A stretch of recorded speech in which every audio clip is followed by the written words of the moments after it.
In the beginning of it all, a young knight struck down by a demon's blade finds himself in a dark and mysterious space. He recalls the memories of his final battle as a knight. Still confused about his situation, he starts to piece things together and realizes he might be on the brink of reincarnation. Suddenly, information flashes before his eyes, revealing that in his next life, he will become an S-rank giant, a behemoth. This creature is so powerful, it can bring an entire army to its knees. Reflecting on his previous life as just an ordinary knight, he grows more confident, knowing he's about to step into a new existence with unimaginable strength. But as he catches his reflection in a pool of water, he's stunned. Instead of a massive, fearsome behemoth, he finds himself as a small, fluffy creature, essentially a kitten. Facing his first enemy, a slime, he decides to test his abilities and quickly eliminates the threat by summoning a stone pillar. However,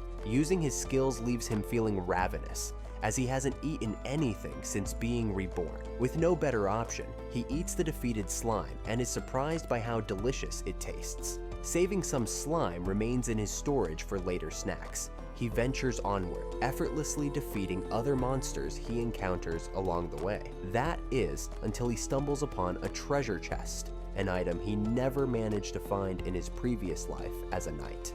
Excited, he approaches the chest, only to realize too late that it's a teleportation trap. Instantly, he's transported to a dark chamber and comes face to face with an S-rank Earth Dragon. The dragon sneers, calling him a pathetic creature and vowing to kill him for disturbing its slumber. Despite the overwhelming danger, the knight-turned-kitten narrowly avoids the dragon's deadly attacks by combining his newfound abilities. Meanwhile, in another part of the labyrinth, a young elf is preparing for battle. Back with the kitten, he barely escapes the dragon's wrath by using his wings and flees, battered and exhausted, through the labyrinth's corridors. Spotting light at the end of a tunnel, he feels hope rise within him, thinking he's close to freedom. But as a shadow looms closer, he realizes this might be the end for him. Overcome by his injuries, he collapses. Moments later, the young elf discovers the tiny kitten lying unconscious on the ground. She gently picks him up and takes him back to her home, where she tends to his wounds with care. When he wakes up, he notices the elf's healing work, covered in bandages, and briefly mistakes her for an angel. Unaware of the kitten's true strength, the elf believes he's just an ordinary cat, harmless and incapable of causing any trouble. As time passes, she carefully removes his bandages, noticing his steady recovery. One day, she decides to leave him alone at home while she steps out. During this time, the kitten reflects on her kindness and decides to treat her as his master, as she saved his life and gave him a place to stay. Determined, he promises to protect her for as long as he lives and sets out to find her.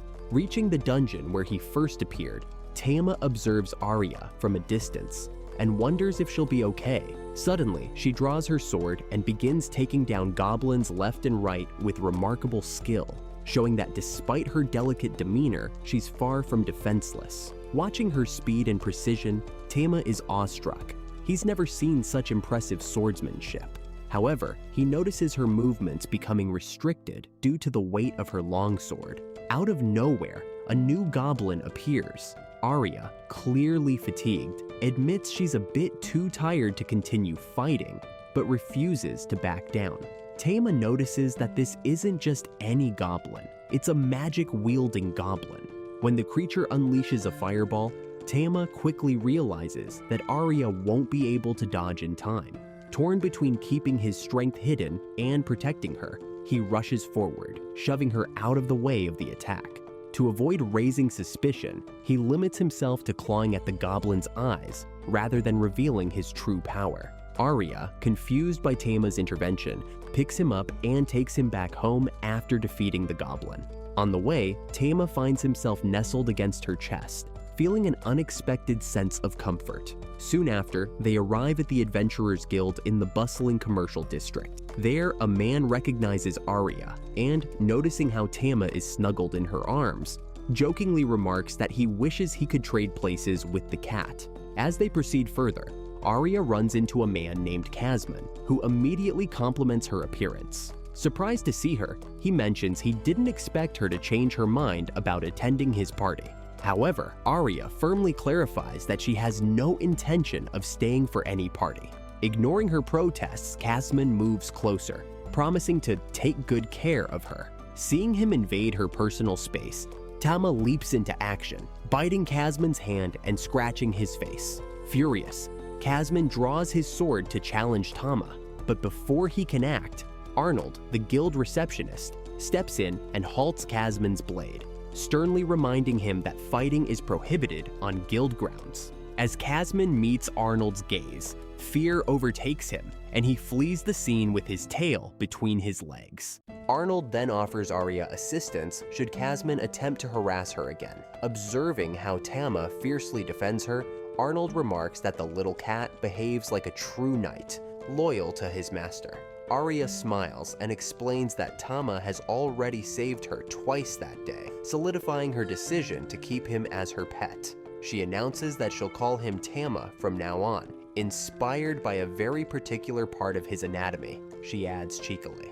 Tama, hearing this, feels relief. Now that he'll live with his master, he won't need to wander aimlessly to survive. Spending more time together, Tama soon discovers that Arya is quite the drinker, indulging like a first-class lush.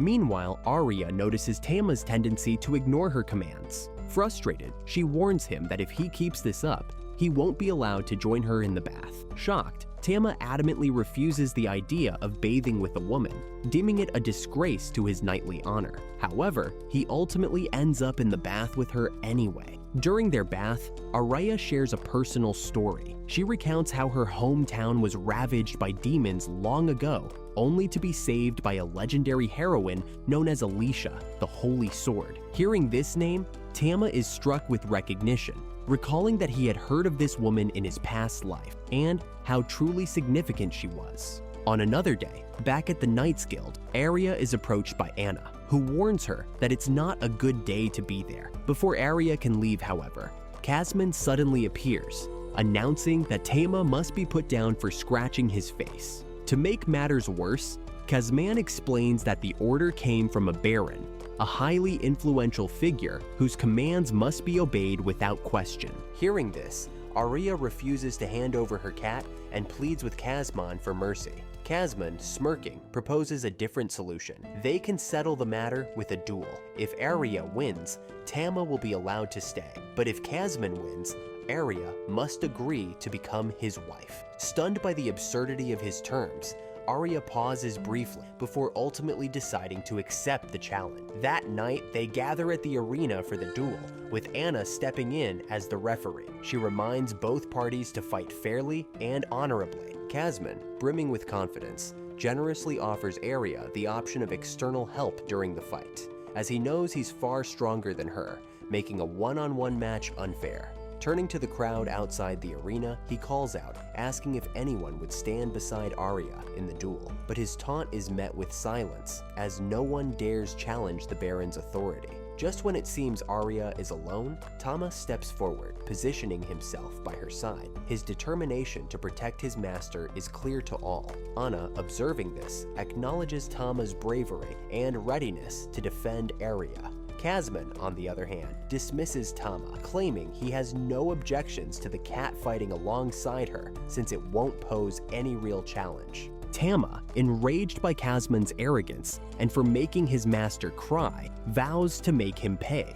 The moment Anna signals the start of the duel, Tama charges directly at Kasman. Mocking him, Kasman calls Tama a foolish creature and attempts to strike, but Tama skillfully evades the attack. Realizing Kasman's sheer strength, Tama quickly understands that defeating him will require more than just basic attacks. Arya, seizing the opportunity, dashes toward their opponent and warns Tama of the danger of facing Kasman head-on. She activates her acceleration skill to close the distance rapidly, but her strike ultimately misses, passing right by. Seeing Arya's ability firsthand, Kasman acknowledges her speed and admits that she is as swift as the rumors claim. Even so, he confidently declares that her skill won't be enough to secure victory. Meanwhile, Tama realizes that Kasman has a point. Arya truly isn't in a condition to defeat him. As she tries to land a hit by throwing shurikens, Kasman blocks the attack effortlessly with his cape. Without hesitation, he charges at her, delivering a heavy blow to her stomach that leaves a painful bruise. Watching her struggle, Tama starts to believe he could easily take Kazman down if only he used his abilities. As Kazman relentlessly attacks, he manages to disarm Aria, leaving her completely defenseless and on the brink of defeat. Before delivering the final blow, Kazman begins drooling like a rabid dog, declaring that she will finally belong to him and become his one. Tama, torn about whether to intervene, wrestles with the risk of revealing that he's no ordinary cat. Kazman, with a smug grin, demands Aria admit her defeat, proclaiming that she is no longer capable of continuing the fight. He raises his weapon to deliver the finishing strike, and with the situation spiraling out of control, Tama finally decides to act. Summoning his Diamond Body ability, Tama steps in front of Kazman's attack, shattering his sword into pieces upon impact. Tama then sends Kazman flying with a powerful roar. The spectators, witnessing this unexpected turn of events, are left in utter disbelief. They finally understand that Tama isn't just a regular cat. Tama, however, braces himself for the worst, convinced that his secret will lead to his death once more. Yet to his surprise, no one sees him as a dangerous monster. Instead, they mistake him for an elemental cat, a rare and mystical creature. The next morning, Tama wakes up feeling playful and decides to lick Aira's ear. This completely flusters the elf, who starts begging him to keep licking, but her tone seems, well, a bit too much, leaving Tama totally frozen and unsure of how to react. After shaking off the awkwardness, Aira heads over to the blacksmith Vulcan. The moment Vulcan spots Tama, she starts asking all kinds of questions about him. Aira explains that Tama is an elemental cat she stumbled upon by chance and decided to keep as her pet. Hearing this, Vulcan becomes even more intrigued and asks to hold him. But then they shift back to the main reason for Aira's visit. She asks Vulcan to craft armor for Tama. Vulcan gets super excited about the project and starts taking all of Tama's measurements. She mentions that they'll need to use magic to make the armor adjustable as Tama grows, but it also has to be flexible enough to not hinder his movements. By the time night falls, Vulcan is hard at work on the armor, clearly enjoying every second of the challenge. The next day, the armor is finally ready. Aira is over the moon seeing Tama wearing it, calling him absolutely adorable. Vulcan, however, shifts her focus back to Aira's sword, pointing out that it can't be reinforced or made lighter without compromising its durability. Aira recalls that Vulcan has reforged the sword multiple times, but she still struggles to wield it effectively. That's when Vulcan comes up with an idea. They'll test Aira's combat style in a dungeon to better understand how she uses her equipment.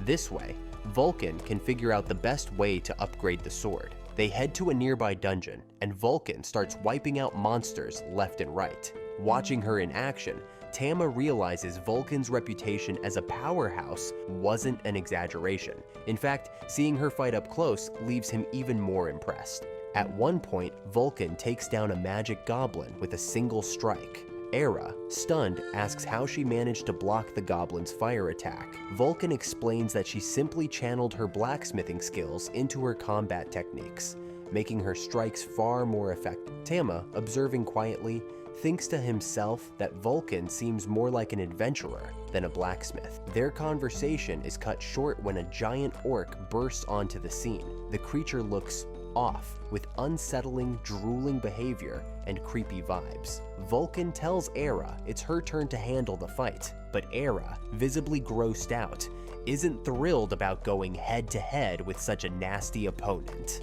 Despite her hesitation, Aira draws her swords and charges at the orc, using her acceleration skill to attack. However, her strikes fail to deal any significant damage. When the creature retaliates, Tama steps in, activating his diamond ability to block the attack. Together, they manage to take the orc down with ease. Vulcan, observing everything, immediately understands the coordination between the two and praises their teamwork. Even so, Aira, still dissatisfied, asks how she can become stronger. Vulcan mentions that on the level below, there's a powerful monster known as a roper. Hearing this, Aira eagerly agrees to face it, only to be disappointed when she sees the creature up close. She turns to Vulcan, questioning if this tentacle-covered monster is really the fearsome foe she spoke of. Vulcan assures her that it is, indeed, the dangerous Roper. Meanwhile, Tama instantly grasps the peril of a tentacle-laden creature. Being Japanese, he knows that nothing good ever comes from a monster like this.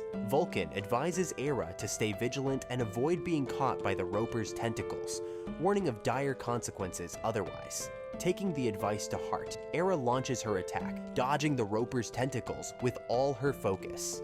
As Tama watches, he notices that Era is struggling to even get close enough to land a hit, as her attention is completely absorbed in avoiding the creature's grasp. At one point, Era's sword gets knocked away. Seeing this, Vulcan tosses her a much smaller blade, which she uses to stab the Roper.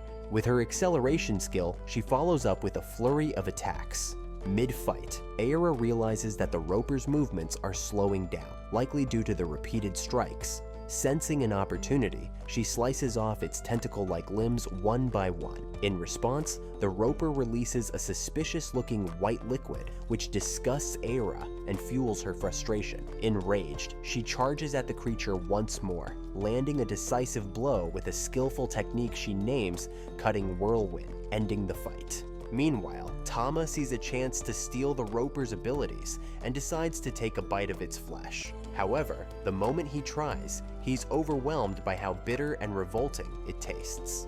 Even though he can't bring himself to eat the whole thing, Tama is still able to absorb the creature's abilities, which leaves him feeling satisfied despite the unpleasant experience. As Tama looks over, he notices Era still venting her frustration by repeatedly stabbing the fallen Roper, shouting that it should never try something like that again, because only Tama is allowed to do that to her. Moving forward, Era starts reflecting on her weapons, realizing that the long swords don't suit her as well as the knife Vulcan lent her. She had defeated the enemy far more easily with the lighter blade, and holding it felt much more comfortable. Intrigued, Era decides to give the smaller weapon a proper try to see if it's a better fit for her. Vulcan, meanwhile, suggests they take a break in a safer area of the dungeon. Upon reaching a particular spot, she points out that the peace in the area is maintained by a philosopher's stone nearby.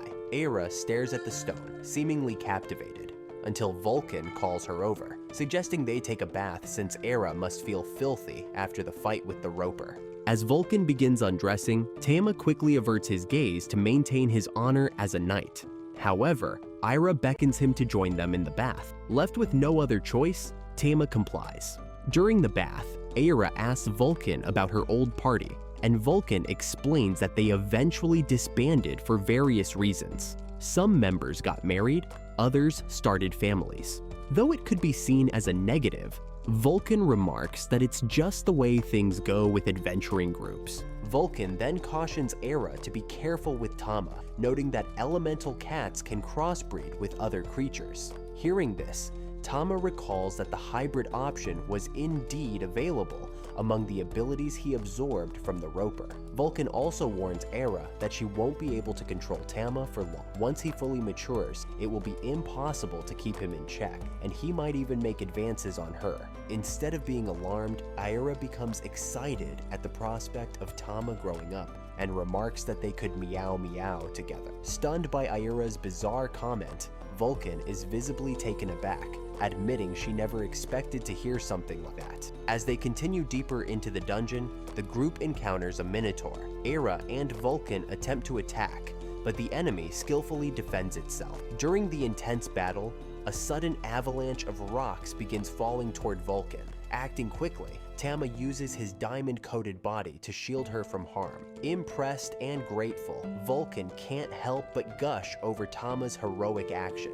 Era manages to land a precise strike, piercing the Minotaur's chest with her small dagger and taking it down instantly. Meanwhile, Vulcan, still overwhelmed by gratitude, gushes over Tama for saving her life, calling him a truly strong man. When they return to the guild, they are greeted by Arnold, who beams with pride at Ira's growth as an adventurer. To celebrate the success of the mission, Vulcan and Aira decide to stay at the guild for a meal. During their conversation, Tama observes the camaraderie and reflects on the bonds he shared with his former teammates in his past life. As they chat, Vulcan suggests they form an official party. She explains that not only do they work well together, but she also needs to stay close to Tama to keep adjusting his arm. Aira hesitates, mentioning that she has never been part of a group before and isn't sure how it works. Seeing her uncertainty, Tama climbs onto the table and places their hands together, clearly signaling his support for the idea. His gesture moves Aira, who agrees to form a party with Vulcan,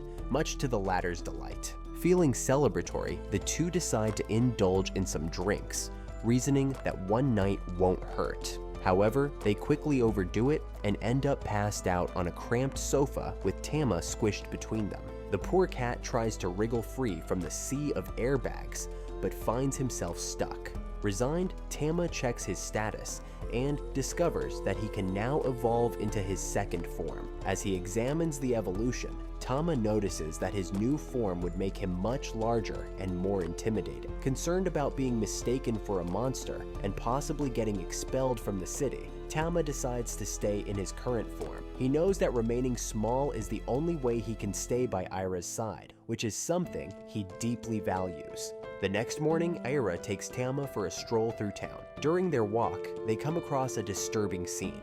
A young girl being beaten by a man over a minor collision. Despite her attempts to apologize, the man continues mocking and assaulting her. As Aira approaches, the man and his companions notice Tama, the elemental cat who almost defeated Kazma. Recognizing him, they panic and flee the scene. Aira kneels beside the injured girl to check on her. The girl introduces herself as Lala, prompting Aira to gently ask about her parents. Lala turns her face away, a sadness overtaking her expression, silently hinting that she no longer has her parents. Seeing the girl's situation, Aira gently invites her to come along. She takes Lala to a church where other orphaned children are cared for. As Lala interacts with the children, she begins to smile again, remarking on how kind and friendly everyone is. Observing Aira's compassion and dedication to visiting and helping the orphans, Tama is inspired. He silently resolves to protect the things his master holds dear, including the children.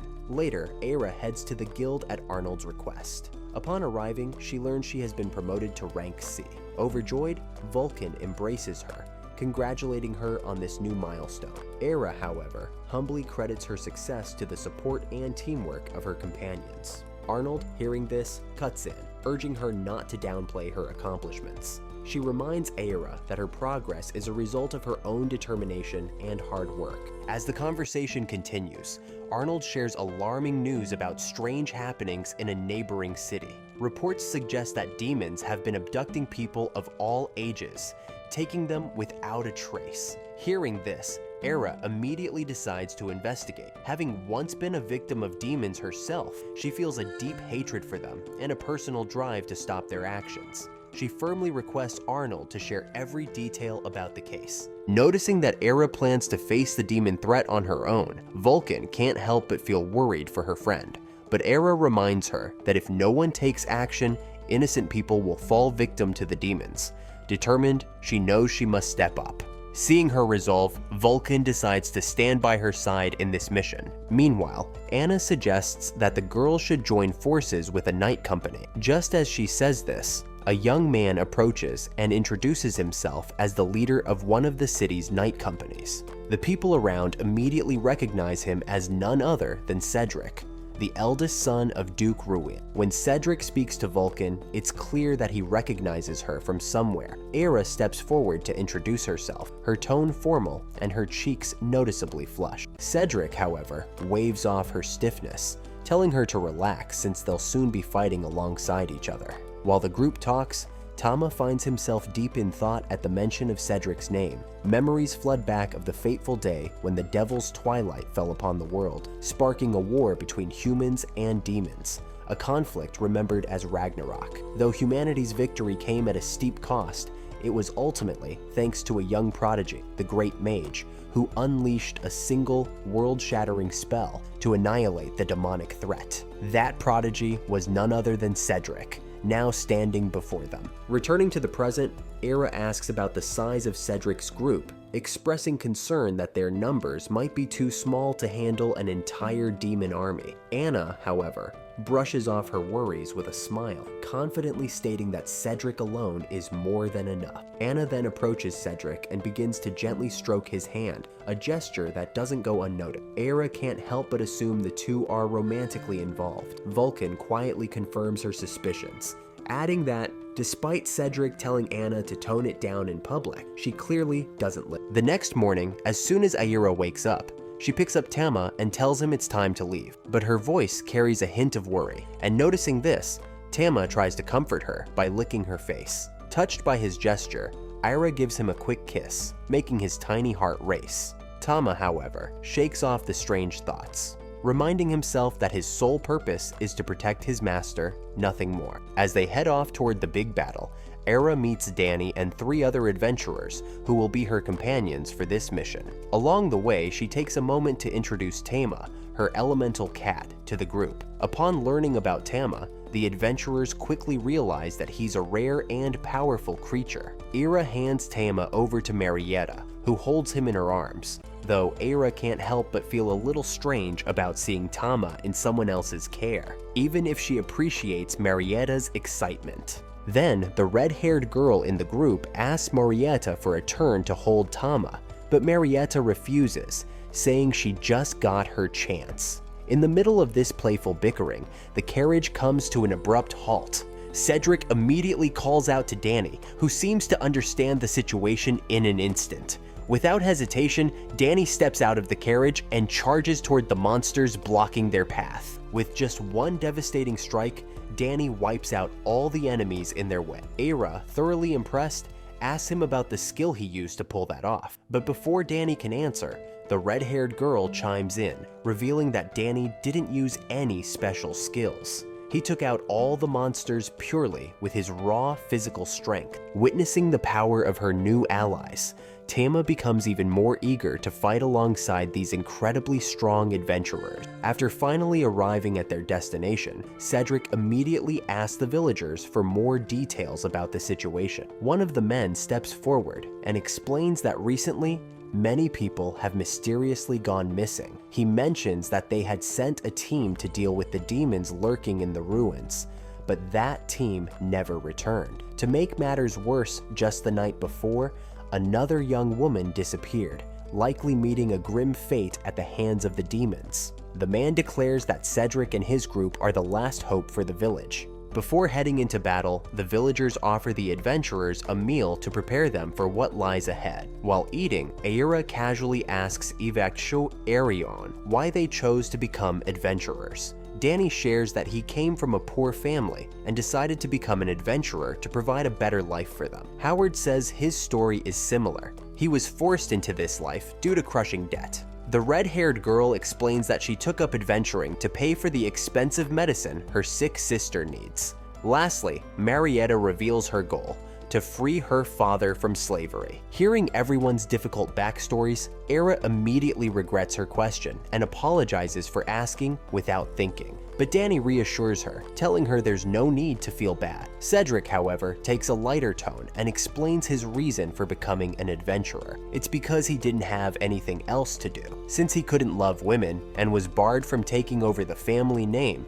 adventuring was the only path left for him. After the meal, the girls head off for a bath, bringing Tama along. Tama, clearly uncomfortable with the situation, decides to look away out of embarrassment. But Aira isn't having it and playfully brings him into the water with. During the bath, the girls begin complimenting Aira's figure, teasing her about her enviable airbags. Embarrassed, Aira brushes it off, insisting there's really nothing about her worth envy. Afterward, the girls teasingly lunge at Aira, determined to test those famous airbags themselves.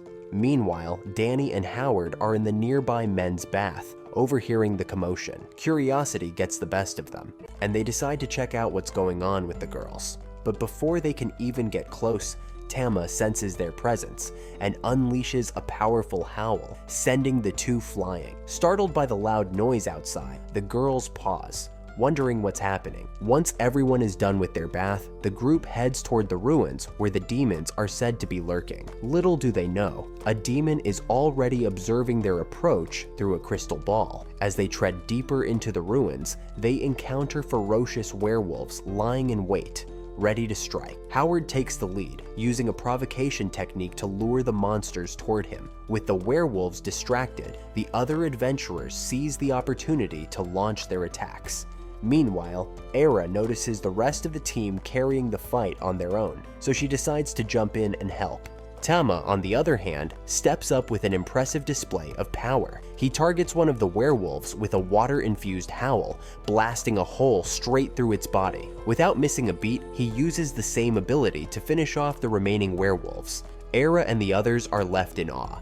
This is the first time she's seen Tama use that kind of power. Back in the demon's lair, the observing demon is equally shocked. His gaze locks onto Tama, and he quickly deduces that the creature must be an elemental cat due to its overwhelming strength. Regardless of Tama's origin, the demon convinces himself that defeating the cat is all it will take to solve his problems. Meanwhile, Era makes an offhanded and somewhat questionable comment, saying she wishes she could experience Tama's strength firsthand. Hearing this, Tama can't help but shake his head, realizing that while Era has grown as an adventurer, some things about her haven't changed one bit. As the group presses forward, Cedric suddenly senses a heavy aura in the air. He immediately instructs his teammates to stay back. Moments later, the demon who had been watching them through the crystal ball finally reveals himself. Introducing himself as Beryl Astaroth, he proclaims that he's the one who will bring an end to them. During their tense exchange, Beryl explains that he is one of the last surviving demons, the remnants of a race once wiped out by humans. As Beryl continues talking, Danny pieces things together and blurts out, accusing the demon of seeking revenge. Annoyed, Beryl silences him and summons a group of trolls to launch the attack. Seeing the trolls surround them, Cedric quickly realizes Beryl's strategy and shouts for his team to spread out, aiming to disrupt the demon's plan. But Beryl acts faster, conjuring a magical barrier that separates everyone. His objective becomes clear: isolate Tama from the others to prevent their teamwork. With his plan in motion, Beryl ominously declares that Tama's death will mark the beginning of the demon's revenge. As the trolls charge at Tama, he wastes no time and dives into battle. Tama manages to rip off the arm of one troll, but to his dismay, the creature regenerates instantly. Meanwhile, Cedric steps up, cutting down trolls one by one with his sword. Beryl, watching from a distance, immediately recognizes Cedric's weapon. It's infused with dark magic, a power that only the legendary mage Cedric could wield. While Cedric slashes his way through the horde, Tama continues his relentless attacks. However, no matter how many strikes he lands, the trolls regenerate over and over again. Frustrated but determined, Tama recalls that he has the ability to evolve to a second level, a transformation that would grant him the strength to take down the trolls with ease. But he hesitates, knowing that evolving could come at a steep cost. Once he transforms, Tama would likely be seen as a full-fledged monster, potentially forcing him to separate from Era and lose his place by her side. Despite the temptation, Tama resolves not to take that risk. Instead, he uses a fire-infused howl to strike the trolls. The flames cling to their bodies, continuing to burn even after they regenerate. It's a clever move that finally turns the tide, as the persistent fire weakens the trolls and prevents them from fully healing. After taking down the trolls, Tama triggers Beryl's fury. Suddenly, Vulcan manages to close in and tries to attack him, but Beryl escapes just in time. However, Era shows up at the perfect moment and lands a hit with her knife. Before hitting the ground though, Beryl retaliates, grazing Era with his poisoned dagger. She collapses unconscious. Even injured, Beryl, still alive, declares that Era won't be the only one to fall. He confidently announces his plan to wipe out all of humanity as soon as his full power is restored. Back in the city, Era is rushed to receive medical attention. The healer grimly reports that she has, at most, half a day left, as the poison running through her veins is from a dragon. He lets slip that there is an antidote, but it won't be easy to get. It requires the eye of an earth dragon. Cedric quickly dismisses the idea, reasoning that they simply don't have enough time to hunt down a dragon. While the group scrambles for another solution, Tama flies off. Along the way, he recalls how Era saved him when he was on the brink of death. Feeling indebted, he decides it's his responsibility to save her, even if it means risking his own life. Determined, Tama heads straight to the lair of the Earth Dragon, the same one that nearly killed him before. Knowing what's at stake, Tama makes the tough decision to embrace his evolution. He realizes that evolving will forever change his bond with Aira, branding him as a monster and forcing him to leave her side. But in this moment, Tama knows it's the only way to defeat the dragon and secure what's needed to save his master. We've reached the end of part 3. Don't forget to smash that like button and leave plenty of comments if you're hyped for part 4. See you in the next video.